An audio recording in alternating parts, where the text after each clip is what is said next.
अकल के बिना नकल। एक समय की बात है, किसी देश में सूखे की वजह से अकाल पड़ गया। सभी लोगों की फसलें सूख कर बर्बाद हो गईं। उस देश के लोग खाने पीने के लिए तरसने लगे। ऐसी मुश्किल घड़ी में बेचारे कौओं और अन्य पशु पक्षियों को भी रोटी या खाने के टुकड़े नहीं मिल रहे थे। जब कौओं को बहुत दिनों तक कुछ भी खाने को नहीं मिला तो वे भोजन की खोज में जंगल चले गए। जंगल पहुंचने पर एक कौवा कौवी की जोड़ी एक पेड़ पर रुके और वहीं अपना घर बसा लिया। उसी पेड़ के नीचे एक तालाब भी था। उस तालाब में पानी में रहने वाला एक कौवा रहता था। वह दिन भर पानी में रहता और ढेर सारी मछलियां पकड़कर अपना पेट भरता रहता था। जब पेट भर जाता था तब वह पानी में खेलने लगता था। वहीं पेड़ की डाल पर बैठा कौवा जब पानी वाले कौवे को देखता तो उसका भी मन करता कि वह भी उसी की तरह बन जाए। उसने सोचा कि अगर वह पानी वाले कौवे से दोस्ती कर ले तो उसे भी दिन भर खाने के लिए मछलियां मिलेंगी और उसके भी दिन अच्छे से गुजरने लगेंगे। वह तालाब के किनारे गया और पानी वाले कौवे से मीठे स्वर में बात करने लगा। उसने कहा, मित्र सुनो, तुम बहुत ही स्वस्थ हो। पलक झपकते ही मछलियां पकड़ लेते हो। क्या मुझे भी अपना ये गुण सिखा दोगे? यह सुनकर पानी वाले कौवे ने कहा, मित्र, तुम यह सीखकर क्या करोगे? जब भी तुम्हें भूख लगे तो मुझे बता दिया करो। मैं तुम्हें पानी में से मछलियां पकड़कर दे दूंगा और तुम उसे खा लेना। उस दिन के बाद से जब भी कौवे को भूख लगती वह पानी वाले कौवे के पास जाता और उससे ढेर सारी मछलियां लेकर खा लेता। एक दिन उस कौवे ने सोचा कि पानी में जाकर बस मछलियां ही तो पकड़नी है, ये काम तो वो खुद भी कर सकता है। आखिर कब तक वह उस पानी वाले कौवे का एहसान लेता रहेगा। उसने मन में ठान ली कि अब वह तालाब में जाएगा और खुद अपने लिए मछलियां पकड़ेगा। जब वह तालाब के पानी में जाने लगा तो पानी वाले कौवे ने उसे फिर कहा, मित्र, तुम ऐसा मत करो। तुम्हें पानी में मछली पकड़ना नहीं आता है। इस वजह से पानी में जाना तुम्हारे लिए जोखिम भरा हो सकता है। पानी वाले कौवे की बात सुनकर पेड़ पर रहने वाले कौवे ने घमंड में कहा, तुम ऐसा अपने अभिमान की वजह से बोल रहे हो। मैं भी तुम्हारे जैसा पानी में जाकर मछलियां पकड़ सकता हूँ और आज मैं ऐसा ही करके साबित कर दूंगा। इतना कहकर उस कौवे ने तालाब के पानी में छपाक से छलांग लगा दी। अब तालाब के पानी में काई जमी हुई थी जिसमें वह फंस गया। उस कौवे को काई हटाने का या उससे बाहर निकलने का कोई भी अनुभव नहीं था। उसने काई में अपनी चोंच मारकर उसमें छेद करना चाहा। इसके लिए जैसे ही उसने अपनी चोंच काई में घुसाई, उसकी चोंच भी काई में फंस गई। काफी प्रयास करने के बाद भी वह उस काई से बाहर न निकल सका और कुछ देर बाद पानी में दम घुटने की वजह से उसकी मृत्यु हो गई। बाद में कौवे को ढूंढते हुए कौवी भी तालाब के पास आ गई। वहां आकर उसने पानी वाले कौवे से अपने कौवे के बारे में पूछा। पानी वाले कौवे ने सारी बात बताते हुए कहा, मेरी नकल करने के चक्कर में उस कौवे ने अपने ही हाथों से अपने प्राण खो दिए। इस कहानी से हमें यह सीख मिलती है कि किसी के जैसा बनने का दिखावा करने के लिए भी मेहनत करने की जरूरत होती है। साथ ही अहंकार इंसान के लिए बहुत ही बुरा होता है। चांद पर खरगोश। बहुत समय पहले गंगा किनारे एक जंगल में 4 दोस्त रहते थे, खरगोश, चिड़िया, लोमड़ी और बंदर। इन सभी दोस्तों की एक ही चाहत थी, सबसे बड़ा दानवीर बनना। एक दिन चारों ने एक साथ फैसला लिया कि वे कुछ ना कुछ ऐसा ढूंढकर लाएंगे जिसे वे दान कर सकें। परम दान करने के लिए चारों मित्र अपने अपने घर से निकल गए। चिड़िया गंगा तट से लाल रंग की 7 मछलियां लेकर आई। लोमड़ी दही से भरी हांडी और मांस का एक टुकड़ा लेकर आई। उसके बाद बंदर उछलता कूदता बाग से आम के गुच्छे लेकर आया। दिन ढलने को था, लेकिन खरगोश को कुछ नहीं समझ आया। उसने सोचा अगर वो घास का दान करेगा तो उसे दान का कोई लाभ नहीं मिलेगा। यह सोचते सोचते खरगोश खाली हाथ ही वापस चला आया। खरगोश को खाली हाथ लौटता देख उसके तीनों मित्रों ने उससे पूछा, अरे तुम क्या दान करोगे? तुम्हें पता है ना, आज ही के दिन दान करने से महादान का लाभ मिलेगा। खरगोश ने कहा, हाँ मुझे पता है, इसलिए आज मैंने खुद को दान करने का फैसला लिया है। यह सुनकर खरगोश के सारे दोस्त हैरान हो गए। जैसे ही इस बात की खबर इंद्र देवता तक पहुंची तो वह सीधा धरती पर आ गए। इंद्र साधु का भेष बनाकर चारों मित्रों के पास पहुंचे। पहले लोमड़ी, बंदर और चिड़िया ने दान दिया। फिर खरगोश के पास इंद्र देवता पहुंचे और कहा, तुम क्या दान दोगे? खरगोश ने बताया कि वह खुद को दान कर रहा है। इतना सुनते ही इंद्रदेव ने वहां अपनी शक्ति से आग जलाई और खरगोश को उसके अंदर समाने को कहा। खरगोश हिम्मत करके आग के अंदर चला गया। इंद्र यह देखकर हैरान रह गए।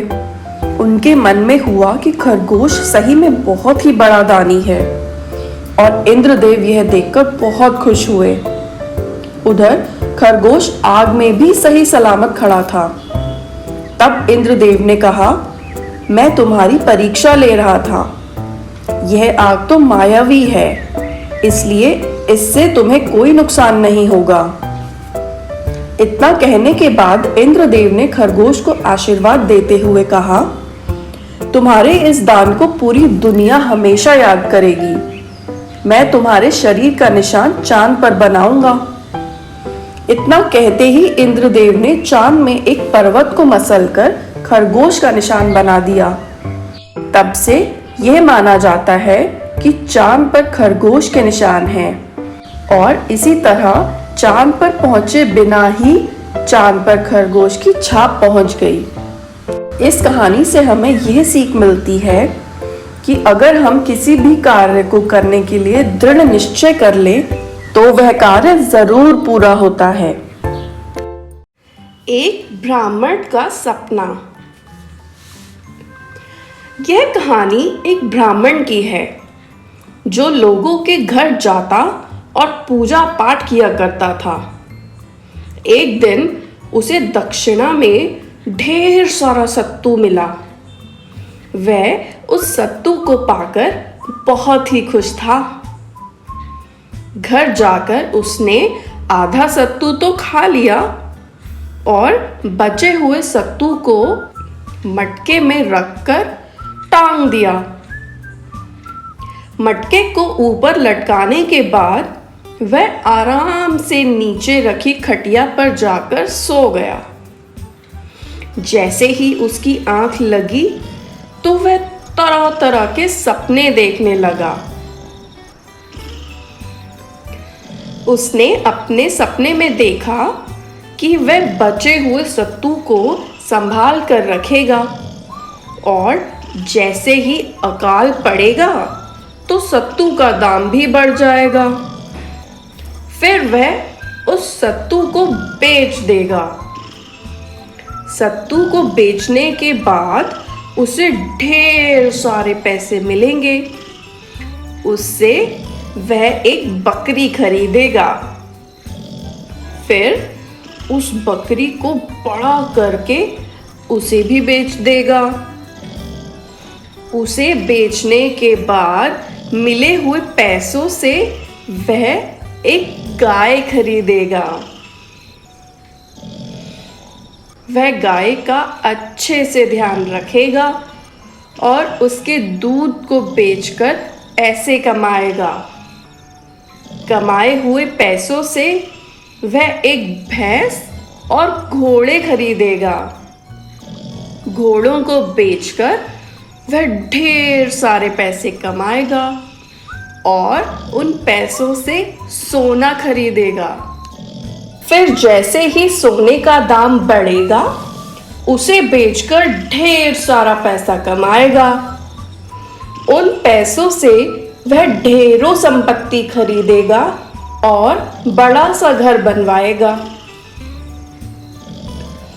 इसके बाद वह एक सुंदर सी लड़की से शादी कर लेगा।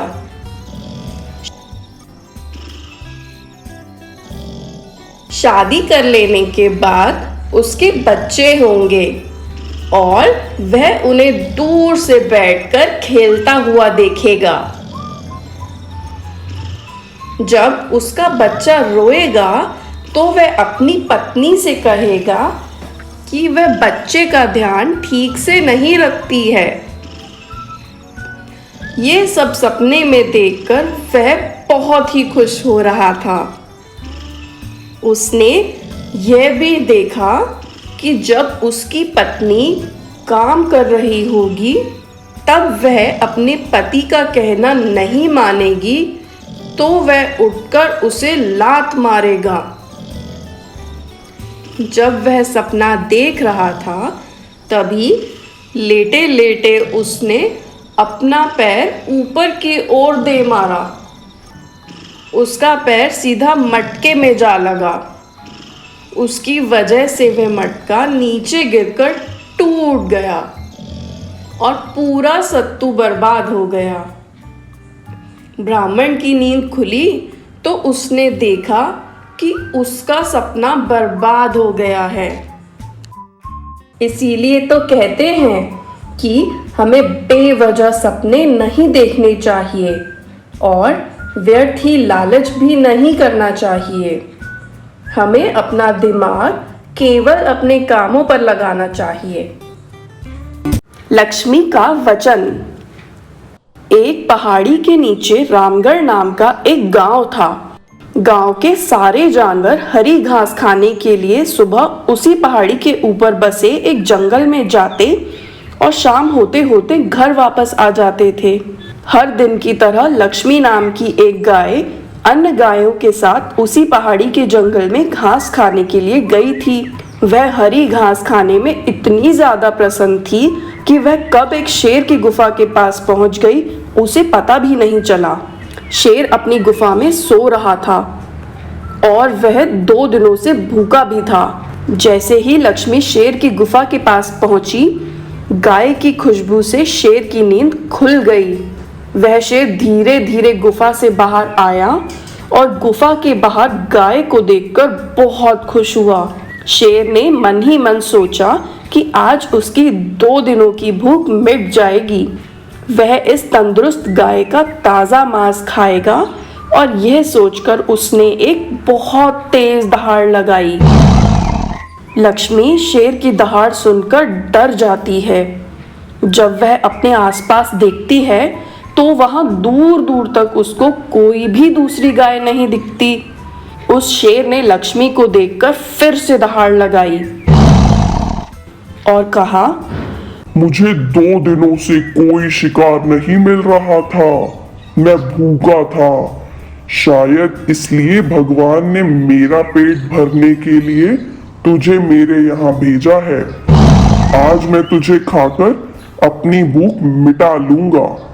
शेर की बात सुनकर लक्ष्मी डर जाती है। वह रोते हुए शेर से कहती है, मुझे जाने दो, मुझे मत खाओ।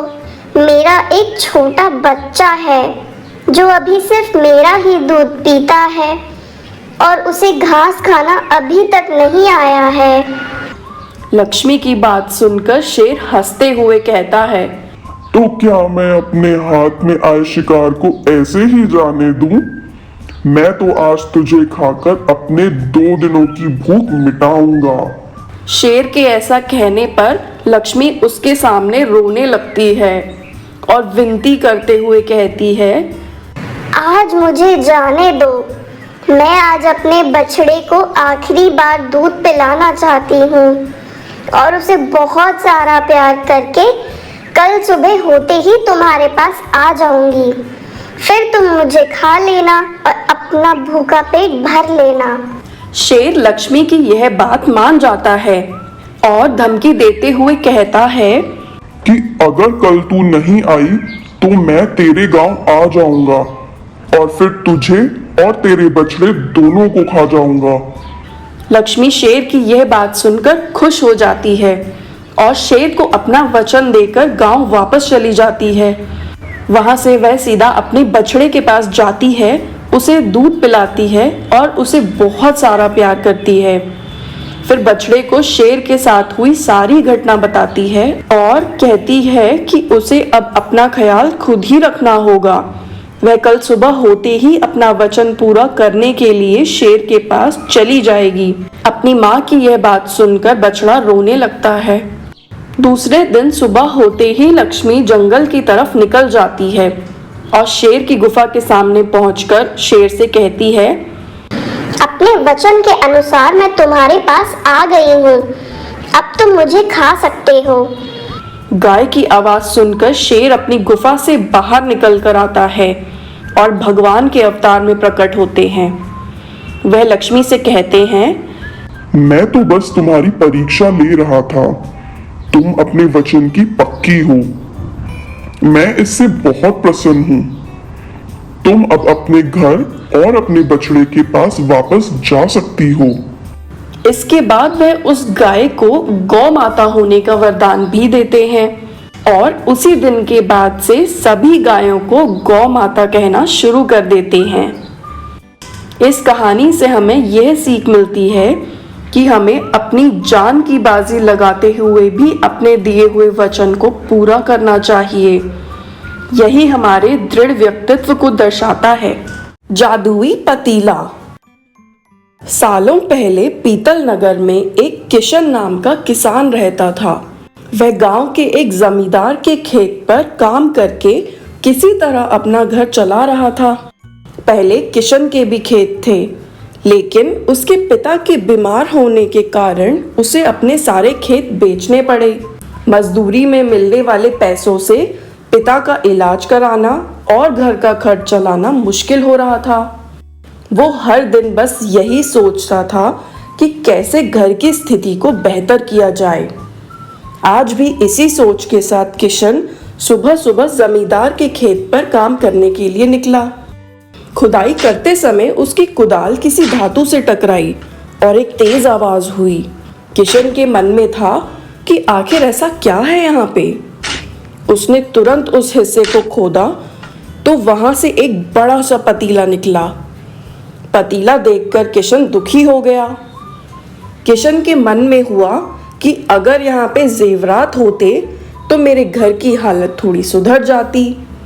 फिर किशन ने सोचा कि चलो छोड़ो, मैं खाना ही खा लेता हूँ। किशन ने खाना खाने के लिए अपने हाथ की कुदाल उस पतीले में फेंक दी और हाथ मुंह धोकर खाना खाने लगा। खाना खत्म करने के बाद किशन अपनी कुदाल उठाने के लिए उस पतीले के पास पहुंचा। वहां पहुंचते ही किशन हैरान हो गया। उस पतीले के अंदर एक नहीं बल्कि बहुत सारे कुदाल थे। उसे कुछ समझ नहीं आया। तभी उसने अपने पास रखी एक टोकरी भी उस पतीले में फेंक दी। वो एक टोकरी भी पतीले के अंदर जाते ही बहुत सारी हो गई। ये सब देखकर किशन बहुत खुश हुआ और उस जादुई पतीले को अपने साथ लेकर घर चला गया। वो हर दिन उस बर्तन में कुछ औजार डालता और जब वो ज्यादा हो जाते तब उन्हें बाजार जाकर बेच आता। ऐसा करते करते किशन के घर की हालत सुधरने लगी। उसने इस तरह से बहुत पैसा कमाया और अपने पिता का इलाज भी करवा लिया। एक दिन किशन ने कुछ गहने खरीदे और उन्हें भी पतीले में डाल दिया। वो गहने भी बहुत सारे बन गए।